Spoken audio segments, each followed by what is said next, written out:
once patient comes to the hospital, तो ये है मैंने बनाया ना टैक्सी मेथड में, तो मैंने कहा ना 8 8 बाय 8 का तिरपाल होते हो यही है। नहीं है वो 8x8 की कोई त्रिपाल है कि हिंदी में इसको तिरपाल ही बोलते हाँ हैं। त्रिपाल बोलते हैं, त्रिपाल ही बोलते हैं। Taco taco tarpaulin assisted cooling. Tarpaulin assisted cooling oxygen.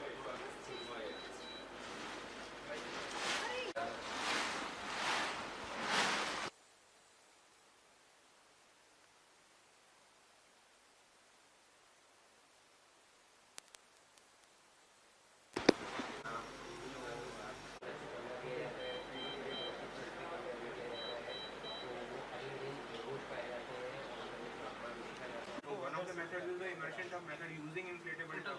Other can be TACO method जो सबने बताया। लेकिन उसको expand बेड है।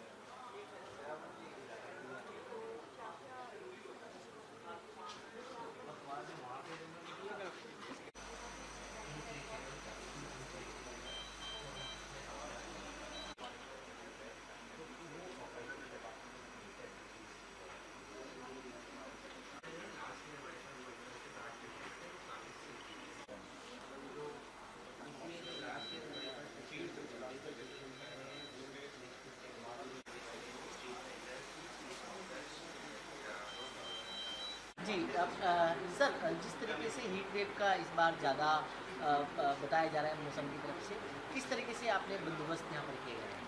देखिए यूनिट हमारी पिछले साल ही स्टार्ट हुई थी and it was the first unit जो इंडिया की स्टार्ट हुई थी। लेकिन पिछले साल भी हमने इस यूनिट को स्टार्ट करके ऑलमोस्ट 60 to 70 डेफिनेट पेशेंट थे हीट स्ट्रोक के जो हमने मैनेज किया और हमारा सक्सेस रेट काफ़ी अच्छा रहा। जैसा कि सबको पता है कि हीट स्ट्रोक में मोर्टेलिटी रेट मृत्यु दर 80% के आसपास होती है, तो हमारा उसमें we are so happy to say कि हमने कुछ अचीव किया, लाइफ बचाई गई। लेकिन अब क्या, जैसे हमें पता है कि थोड़ा गर्मी भी ज़्यादा पड़ रही है और ऑब्वियसली पेशेंट्स को जब नॉलेज बढ़ जाती है, क्योंकि अभी तक क्या था, खेत में मरीज काम कर रहा है, आदमी काम कर रहा है, एकदम सडनली गिरा और मृत्यु हो गई, वो लू से डेथ होती थी। इस तरह के पेशेंट्स अब हमारे पास आ रहे हैं। अभी तक इस सीज़न में कोई नहीं आया, लेकिन हम अपनी तरफ से फुली प्रिपेयर्ड हैं कि अगर ये पेशेंट्स आते हैं तो हमारे 2 टब्स तैयार हैं with proper ice making machine also. उसके अलावा 3 इंटेंसिव बेड हैं और वी आर एब्सोल्युटली प्रिपेयर्ड कि हम immediately in a span of a short time immediately working start हो जाएंगे। किस तरीके से कार्य करते हैं अगर बात करें तो, पहले टब में या फिर किस तरीके से? देखिए सबसे पहले जब पेशेंट आता है, एक तो ये यूनिट 24 आवर्स चलती है, इसमें कोई ब्रेक नहीं होता है, डेफिनेट ड्यूटी होती है सब डॉक्टर्स की। जब पेशेंट इमरजेंसी में आता है, इमीडिएटली जैसे डॉक्टर्स ने हीट स्ट्रोक डायग्नोज किया, without even missing a single second उस पेशेंट को ऑन प्रायोरिटी बेसिस पे इमीडिएटली ट्रांसफ़र करते हैं। तो यहाँ पे जो ड्यूटी डॉक्टर है वो उसको असेस करके अगर टेम्परेचर कितना है उस बेस पे तुरंत इन पेशेंट्स को इन टब्स में लिटाया जाता है और इसमें खूब बर्फ़ भरी जाती है ताकि उसके शरीर को एकदम उसके कोर टेम्परेचर को ठंडा किया जाए, क्योंकि कोर टेम्परेचर कम नहीं होगा तो इस पेशेंट को परमानेंट ब्रेन डैमेज या हार्ट अटैक के चांसेस काफ़ी हाई हो जाते हैं। तो इमीडिएटली टेम्परेचर ड्रॉप कराते हैं उस पेशेंट का। उसके अलावा उसका जो वाइटल्स है, जैसे ब्लड प्रेशर वगैरह, उसकी मॉनिटरिंग की जाती है। एज सुन एज़ कि उसका कोर टेम्परेचर कम हो, पेशेंट थोड़ा होश में आए, फिर हम उस पेशेंट को इन बेड्स पे लेके उसको 12 घंटे या 24 घंटे तक मॉनिटर करते हैं।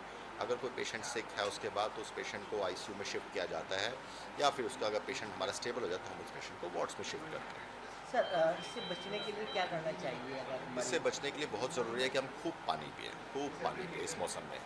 दूसरी बात, हम फुल स्लीव्स के कपड़े पहने अगर हम धूप में काम कर रहे हैं तो, क्योंकि ब्लैक कपड़े ना पड़ें, हल्के कलर्स के कपड़े पहने, धूप में डायरेक्टली ना खड़े हों, कोशिश करें अगर मौका मिल सकता है या हमारी जॉब हमें अलाउ करते तो हम शेड में रह के काम करें, बीच बीच में अपने काम से ब्रेक लें। जो लोग फैक्ट्रीज़ में काम करते हैं तो उनको भी खूब पानी पीना चाहिए और हर आधे घंटे के बाद छोटा सा ब्रेक लेना चाहिए।